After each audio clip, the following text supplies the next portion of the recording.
It has been for a very long time that I've been a Christian, a very devout Orthodox Christian at that. And at the same time, I was very proud of my Mexican heritage. Even though I may have had like only 1/5 of my ancestors be Amerindian, it was very close to me in a sense. That ancestry.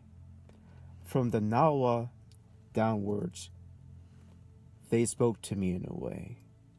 And it came into conflict often, very often, actually, especially among those who were fellows of the race La Raza.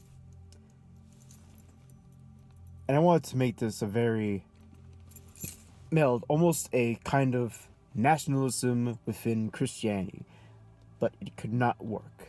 And the reason why it could not work is because it's a very foreign religion.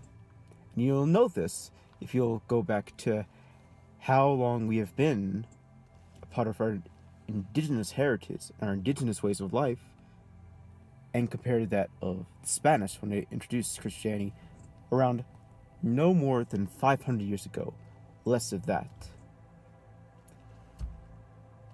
And what I came to the conclusion, what sort of convinced me was Varg Vikernes, the black metal musician and founder of the ideology of Odalism.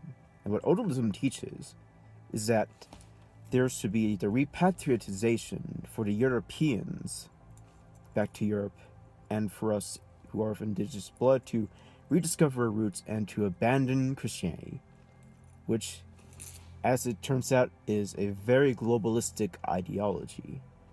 Just as much as, say, Islam or Judaism. And for that, I consider myself an odalist, although I'm very reluctant almost to carry the name, because the Odal rune is a European thing. You know, it's not something that we have. I would use, say, a glyph from the Tonopawali, the sun calendar, though I'm not sure which glyph which would represent the return to our ancestors that much, at least not yet.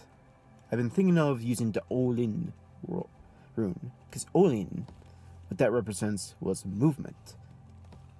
The force to change. And that is my objective. To change the path that we have been on in this age of degradation and of degeneration. This modern life in which we have been living in.